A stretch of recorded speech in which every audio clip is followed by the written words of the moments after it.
அஸ்ஸலாமு அலைக்கும். உங்கள் பேர் தெரிஞ்சுக்கலாமா? என் பேர் முகமது ஃபாசில். முகமது ஃபாசில். ஓகே. ஸோ சகோதரிக்கிட்ட ஒரு கேள்வி. ஸோ இன்னைக்கு நம்ம பார்க்குறோம் எத்தனையோ ஜனாசா தொழுகைகள் நீங்கள் தொத்திருப்பீங்க, கரெக்டா? சகோதரி நீங்கள் சொல்லுங்கள், பெண்களுக்கு ஜனாசா தொழுகையை தொழுவதற்கு அனுமதி இருக்கா? யாராவது ஒருத்தவங்க இப்போ ஒரு பெண்ணுடைய கணவர் இல்லைன்னா தந்தை தாய் யாரோ ஒருத்தவங்க இறந்துட்டாங்க, அப்போ நம்ம எல்லாரும் இடத்துலையும் பார்க்குறப்போ ஆண்கள் ஜனாசா தொழுகை தொழுக போவாங்க, இதெல்லாம் பண்ணுவாங்க. பெண்களை பொறுத்த வரைக்கும் அவங்க தொழுகாத நிலையில தான் இன்னைக்கு இஸ்லாமிய சமூகம் இருக்கு. தொழுகலாமா கூடாதா? இதுக்கு வந்து அதான் ஆதாரங்கள் இருக்கா இஸ்லாத்துல? தொழுகலாம். சரி, ஓகே. கூடுதல் ஏதாவது சொல்றீங்களா? இவங்க சொல்லுவாங்க. சரி, ஓகே. இன்ஷால்லா நான் அதை முழுமைப்படுத்துறேன். இஸ்லாத்தை பொறுத்த வரைக்கும் ஜனாசா தொழுகைன்றது ஆம்பளைங்க மட்டும் தான் தொழுகிறோன்னு கிடையாது. ஆனால் இஸ்லாமிய சமூகம் என்று அதை அப்படிதான் வச்சிருக்கு. ஆனால் நபிகள் நாயகம் ஸல்லல்லாஹு அலைஹி வஸல்லம் அவங்க காலத்தில் பெண்களும் ஜனாசா தொழுகையில் கலந்து கொண்ட செய்திகளை நம்மளால பார்க்க முடியும்.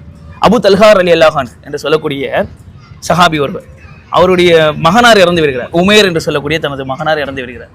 இறந்தப்ப நபிகள் நாயகம் ஸல்லல்லாஹு அலைஹி வஸல்லத்தை அழைச்சி வர சொல்றாங்க ஜனாசா தொழுகை தொழுகிறதுக்கு. வீட்டில் வச்சு தொழுகிறாங்க. நபிகள் நாயகம் ஸல்லல்லாஹு அலைஹி வஸல்லம் முன்னாடி நிற்க, அபு தல்ஹா ரலியல்லாஹு அன்ஹு அவங்க பின்னாடி நிற்க, அவங்களுக்கு பின்பு உம்மு சுலைம் என்று சொல்லக்கூடிய அவங்க மனைவி அவங்களுக்கு பின்னின்று இந்த தொழுகையை தொழுந்ததாக நம்ம வந்து செய்திகளை நம்மளால பார்க்க முடியும்.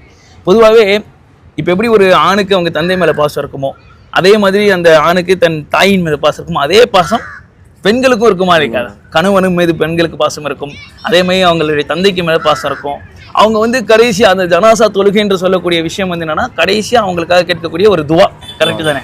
ஸோ அவங்களுக்காக நம்ம வந்து உருகி கேட்கக்கூடிய துவாவை எத்தனையோ பெண்கள் வந்து மிஸ் பண்ணிடுறாங்க. ஏன்னா இஸ்லாத்தில் அது இல்லைன்னு நினைச்சிட்டு இருக்காங்க. பெண்கள் வீட்டில் இருக்காங்க, வீட்டில் நம்ம ஜனாசா வச்சிருக்கோமா இல்லையா, அவங்க வீட்டிலேயே தொழுதுக்கலாம்.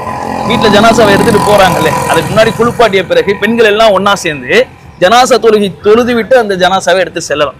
அதுல எவ்வளவு நல்ல விஷயங்கள் இருக்கு நீங்க யோசிச்சு பார்த்தீங்கன்னா நல்லா தெரியும். ஏன்னா பெண்கள் அவங்களுக்காக வந்து பாவ மன்னிப்பு கேட்க முடியும், அல்லாஹ் கிட்ட அவங்களுக்காக அதிகமான சிபாரிசுகள் எடுத்து வைக்க முடியும். இந்த விஷயங்கள்லாம் இருக்கா இல்லையா? தன் தந்தைக்காகவோ தன் கணவருக்காகவோ அந்த பெண்ணை விட அழகான முறையில அல்லாஹ் கிட்ட துவா கேட்க முடியுமா அப்படின்னு கேட்டா மற்றவங்களை சொல்ல முடியாது.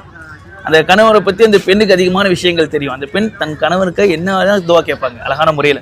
ஸோ அதெல்லாம் வந்து இந்த சமுதாயத்தில் இப்போதைக்கு இல்லாமல் இருக்குது. அதான் ஒரு நபிமொழி மூலமாக இது நபிகள் நாயகம் ஸல்லல்லாஹு அலைஹி வஸல்லம் செஞ்ச விஷயம் தான், இது பெண்களுக்கு உரிமை இருக்குது அப்படின்னு சொல்லக்கூடிய வீடியோ தான் இது. இன்ஷா அல்லாஹ் இதை பார்க்கக்கூடிய மக்கள் இது ரீதியாக அவங்களுக்கு இன்னும் அதிகமாக சந்தேகம் இருந்துச்சுன்னா கூட நம்ம அது ரிலேட்டடாக வந்து வீடியோஸ் நம்ம கொடுக்கலாம் இன்னும் கூட, சரியா?